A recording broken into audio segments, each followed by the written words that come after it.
Salut Nathalie, tu me demandais dans une de mes vidéos comment je faisais parce que j'avais dit que je ne me versais pas de salaire et puis qu'est-ce que je faisais de l'argent que je gagnais.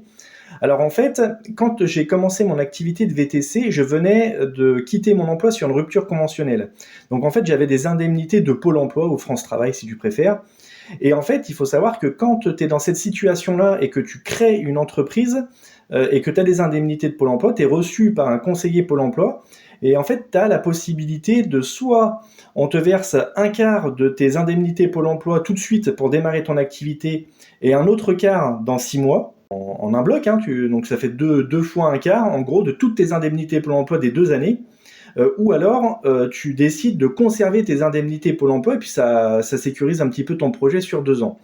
Moi, j'ai choisi la deuxième option. J'avais un petit peu d'argent de côté, j'ai préféré acheter mon véhicule avec mes fonds à moi pour pouvoir garder mes indemnités Pôle emploi pendant 2 ans afin de sécuriser mon projet. Ça m'a permis en fait de ne pas me payer, de ne pas me verser de salaire pendant 2 ans, d'accumuler de la trésorerie pour ensuite pouvoir changer de véhicule ou alors partir sur un autre projet. Ce mode de fonctionnement-là, il marche bien avec les sociétés, les EURL, les SASU ou peut-être les SARL si jamais vous êtes plusieurs associés.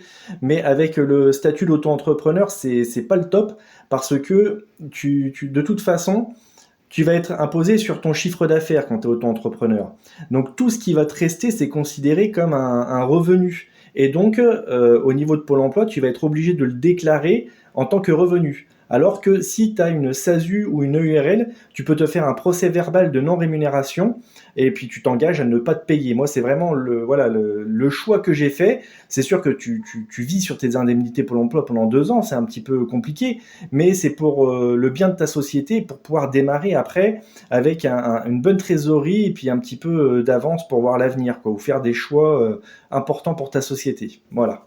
J'espère avoir répondu à ta question en tout cas. À plus!